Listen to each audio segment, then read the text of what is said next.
আচ্ছা, তোমরা কি পটলের একঘেয়ে রেসিপি খেয়ে বোর হয়ে গেছো? তাহলে একবার এইভাবে পটল রান্না করে দেখো। আশা করি তোমাদের এই রেসিপিটা খুব ভালো লাগবে।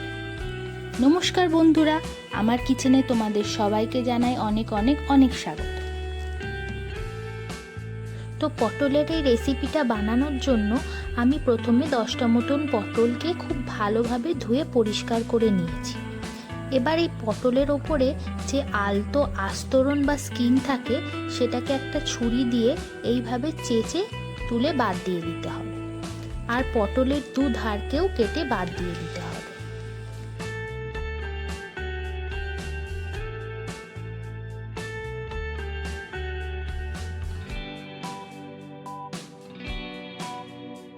এবার আমি একটা গ্রেটার নিয়ে নিয়েছি।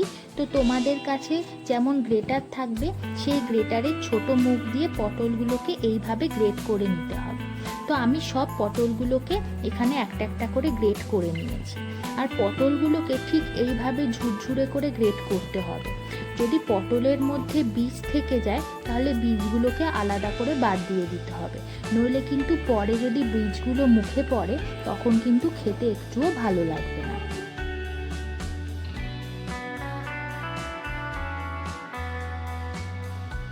এবার আমি কিছু গুঁড়ো মশলা দিয়ে পটলটাকে ম্যারিনেট করব, যেমন হলুদ গুঁড়ো, লঙ্কার গুঁড়ো, জিরে গুঁড়ো, চিনি আর আদা বাটা। আর এখন আমি লবণটা দেব না।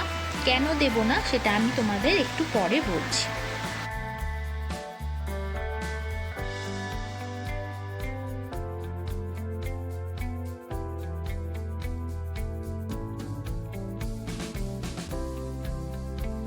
এবার আমি আগের দিন রাত্রিরে ছোলার ডাল ভিজিয়ে রেখেছিলাম। আমি এখানে 100 গ্রাম মতো ছোলার ডাল নিয়েছি। ছোলার ডালটা আগের দিন রাত্রিরে ভিজিয়ে রাখতে হবে। এবার সেই ভিজানো ছোলার ডাল থেকে জল ঝরিয়ে আমি মিক্সিতে ছোলার ডালটা খুব ভালোভাবে মিহি করে বেটে নেব, যাতে একটুও জল না থাকে। দেখো, ঠিক একদম কম জলে ছোলার ডালটাকে এইভাবে ঠিক শক্ত শক্ত করে বেটে নিতে হবে, যাতে একদম ছোলার ডালটা পাতলা হয়ে না যায়। এবার ছোলার ডালটা ম্যারিনেট করা পটলের সাথে মিশিয়ে নিতে হবে। আর ঠিক এই সময় আমি এর মধ্যে লবণ অ্যাড করব। আগে লবণ দিইনি, কারণ লবণটা যদি আমি আগে দিতাম তাহলে পটল থেকে জল ছাড়তো। আর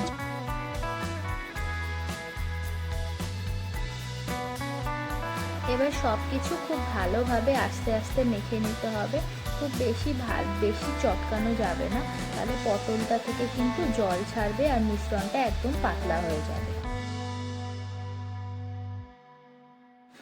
এবার কড়াইতে সর্ষের তেল গরম করে পটল আর ছোলার ডালের ব্যাটারটাকে একটু কোপ্তার আকারে গোল গোল করে ভালো করে উল্টে পাল্টে ভেজে নিতে হবে।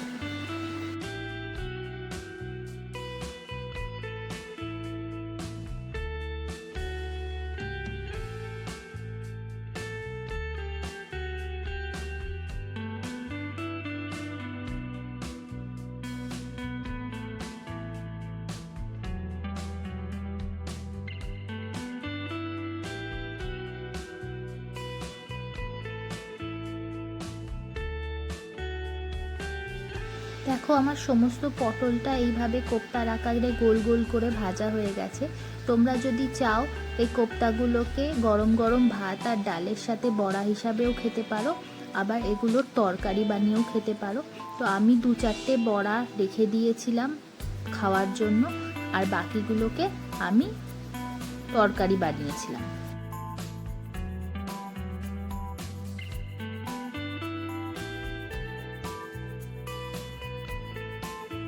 এবার এই কোপ্তাগুলোর কারি বানানোর জন্য আমি সর্ষের তেল গরম করে প্রথমে 2টো তেজপাতা, গোটা জিরে আর একটু হিং ফোড়ন দেব।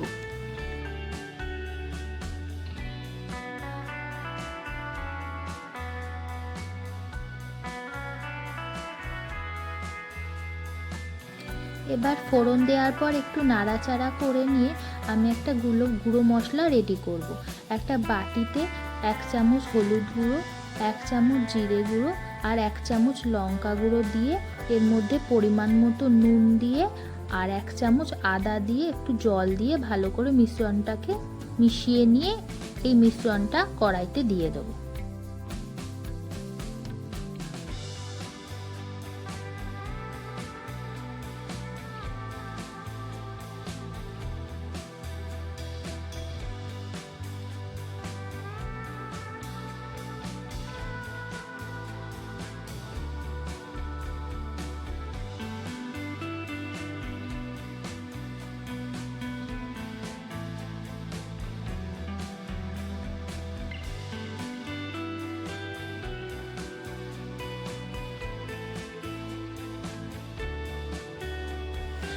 মশলাটা দেওয়ার পর এর মধ্যে আমি ভেজে রাখা আলুগুলো দিয়ে দেব। আলুগুলো আমি আগেই একটু ভেজে রেখেছিলাম, সেটা আর ভিডিওতে দেখানো হয়নি। আর 2-4টে চেরা কাঁচা লঙ্কাও দিয়ে দেব। দিয়ে মশলাটাকে খুব ভালোভাবে কষিয়ে নিতে হবে যতক্ষণ না মশলা থেকে তেলটা আলাদা হয়ে যায়। মশলাটা খুব ভালোভাবে কষানো হয়ে গেলে এর মধ্যে পরিমাণ মতো জল দিয়ে দেব। দিয়ে ঢাকা দিয়ে রান্না করব যাতে আলুগুলো ভালোভাবে সেদ্ধ হয়ে যায়।